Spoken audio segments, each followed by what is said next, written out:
Halo guys, selamat datang di channel Layar Retak 23. Pada video kali ini saya akan mereview film yang berjudul A Frozen Flower yang dirilis tahun 2008 di Korea Selatan. Film ini disutradarai oleh Yuha serta dibintangi oleh So In Sung sebagai Panglima Honglim, Jo Jin Mo sebagai Raja, dan Song Ji Hyo sebagai Ratu. Sebelum kita ke alur ceritanya, bagi teman-teman yang baru mampir ke channel ini, bantu supportnya dengan cara like, komen, dan subscribe agar saya lebih semangat lagi membuat video-video berikutnya. Terima kasih dan selamat menonton. Di awal film diperlihatkan Raja Goryeo muda sedang melatih anak-anak untuk dijadikan prajurit tangguh yang nantinya akan menjadi pengawal kerajaan yang disebut Kon Ryongwe. Salah seorang dari anak-anak itu memiliki kedekatan dengan raja hingga akhirnya mereka berdua menjadi akrab dan anak itu bernama Honglim. Karena kedekatan itu membuat mereka berdua sering menghabiskan waktu bersama hingga ketika dewasa Honglim menjadi pasangan gay raja sekaligus Panglima Goryeo. Karena kedekatan yang tidak biasa itu membuat Honglim sangat berpengaruh terhadap keputusan raja. Contohnya saja ketika salah seorang pengawal kerajaan bernama Hanbaek melarikan diri bersama seorang wanita yang ia cintai, namun berhasil ditangkap oleh Panglima Honglim dan anggota pengawal kerajaan yang disebut Kon Ryongwe. Hanbaek akhirnya dijatuhi hukuman mati oleh raja. Tapi keputusan itu berubah ketika Panglima Honglim memohon pada raja untuk kembali memberi kesempatan pada Hanbaek menjadi anggota Kon Ryongwe. 전하께서 큰 아량을 베풀어 한백이를 살려주셨다. Suatu hari raja mengajak ratu keluar istana untuk menikmati pemandangan. Tapi suasana seketika berubah karena mereka diserang oleh pasukan pemberontak hingga mengakibatkan raja terluka. Kejadian itu akhirnya sampai ke telinga Kaisar Yuan. Singkat cerita, kerajaan Goryeo ini berada di bawah kekuasaan Kekaisaran Yuan dan Kaisar Yuan adalah ayah dari Ratu Goryeo.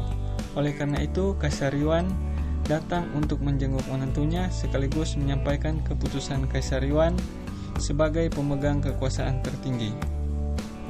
Karena sudah bertahun-tahun Raja Goryeo menikahi Ratu Goryeo namun belum memiliki keturunan, oleh karena itu Kaisar Yuan menobatkan Lord Kyungwon sebagai putra mahkota. Hal ini membuat rakyat Goryeo tersinggung karena nantinya kerajaan Goryeo akan dipimpin oleh orang yang bukan keturunan raja. Keputusan Kaisar Yuan menimbulkan perdebatan di kalangan para menteri karena mereka beranggapan kalau nantinya Goryeo hanya akan menjadi sapi perah karena Kaisar Yuan hanya akan memanfaatkan mereka.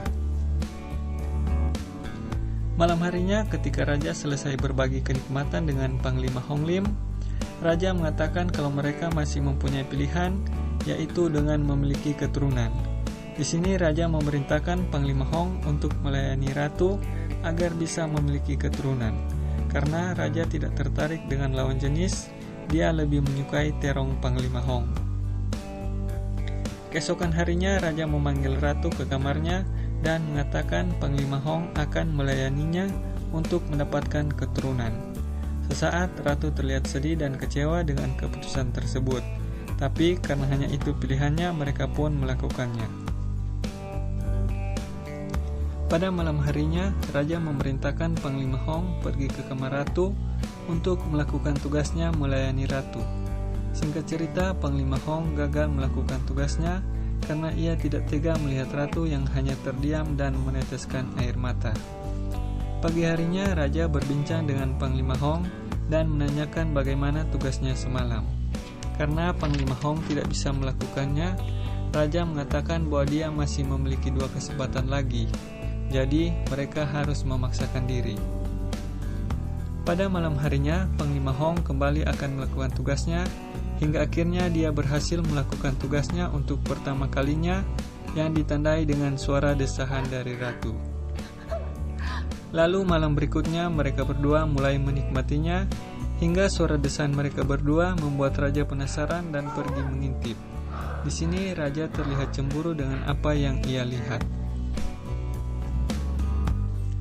Kemudian keesokan harinya Panglima Hong pergi ke Byuklan untuk melakukan penyelidikan kasus penyerangan yang terjadi sebelumnya dan mencari tahu siapa dalangnya. Setelah kembali dari Byuklan, Raja memanggil Panglima Hong dan Ratu untuk membahas misi mereka yang sebelumnya gagal karena Ratu belum mengandung. Kemudian Raja mengadakan pesta sekaligus untuk mendoakan agar Ratu segera memiliki keturunan. Ketika pesta tengah berlangsung, Panglima Hong didatangi oleh seorang pelayan Ratu bernama Boduk dan mengatakan bahwa Ratu mencarinya.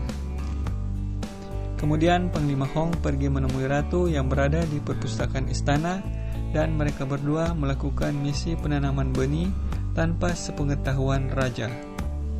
Dari sinilah benih-benih cinta mulai tumbuh hingga mereka berdua sering mantap-mantap tanpa sepengetahuan Raja.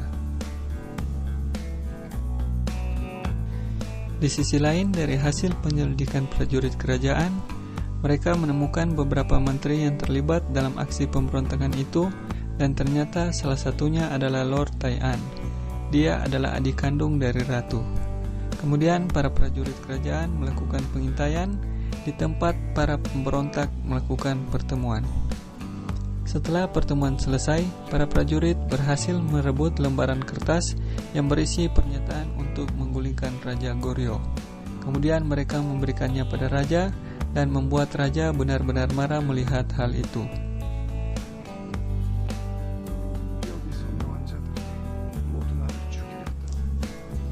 Kemudian Raja mengadakan jamuan makan siang lalu menyuruh prajurit Kong Ryonwee untuk menghabisi semua menteri pengkhianat itu.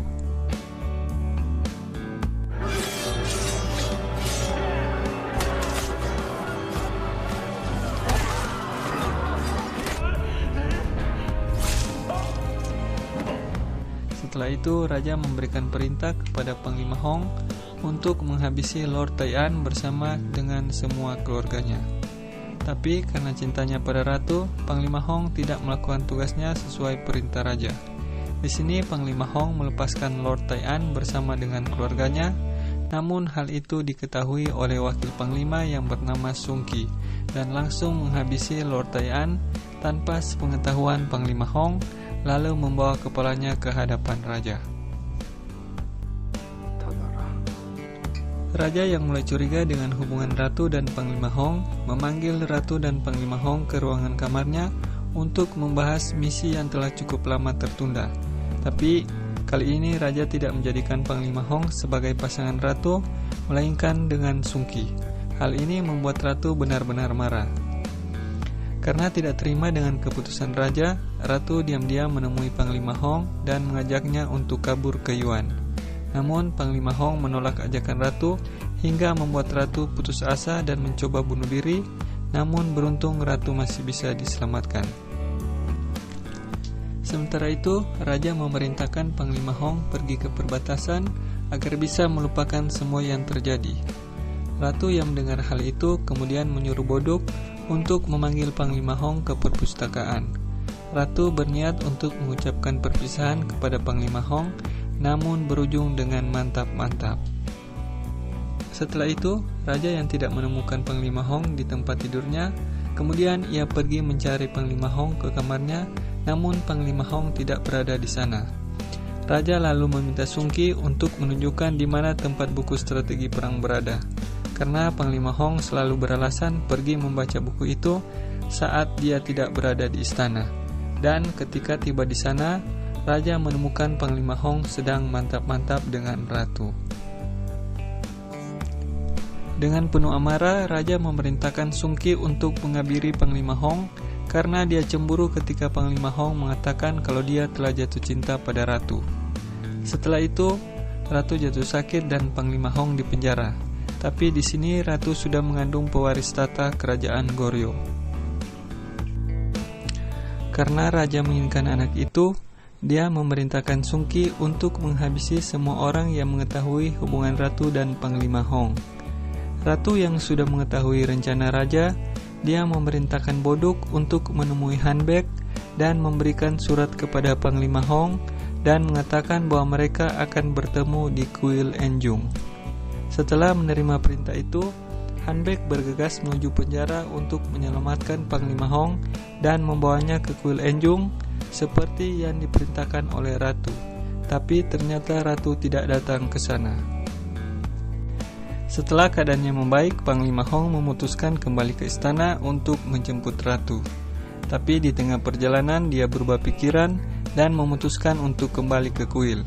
Ketika tiba di kuil, dia mendapati keadaan kuil yang sudah kacau balau dan para prajurit yang membantunya menghilang.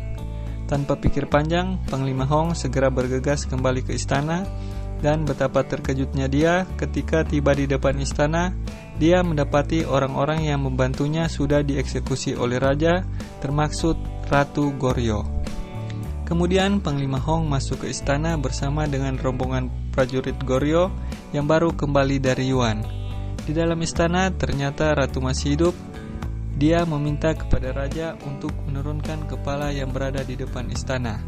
Tapi raja mengatakan itu adalah cara untuk memancing Panglima Hong keluar. Lalu ratu berbicara dengan Sungki dan menawarkan suatu kesepakatan kepada Sungki untuk membunuh raja, karena Sungki satu-satunya orang yang masih hidup dari beberapa orang yang mengetahui hubungan ratu dan Panglima Hong. Sewaktu-waktu raja juga akan membunuhnya. Dan ratu pun akan menjamin keselamatan Sungki jika Lord Kyungwon yang menjadi raja. Sungki pun menerima kesepakatan itu dengan mengatakan kebenarannya pada anggota Kunryonghae lainnya. Sementara itu, Panglima Hong berhasil masuk ke istana dan pergi mencari raja yang berada di kamarnya. Ketika tiba di sana, raja meminta Panglima Hong untuk duduk bersama, namun Panglima Hong menolaknya dan hanya memberikan penghormatan terakhirnya, lalu mengatakan bahwa tujuannya datang untuk membunuh raja. Akhirnya pertarungan antara raja dan Panglima Hong terjadi. Sementara itu, Sungki dan anggota Kunryonghae lainnya berada di situ hanya melihat pertarungan itu karena Sungki juga menginginkan mereka berdua mati. Hingga akhirnya Panglima Hong berhasil membunuh raja, tapi setelah itu Sungki pun membunuh Panglima Hong. Ratu pun tiba di situ dan melihat Panglima Hong yang sudah sekarat, dan akhirnya dia pun meninggal. Dan film pun selesai.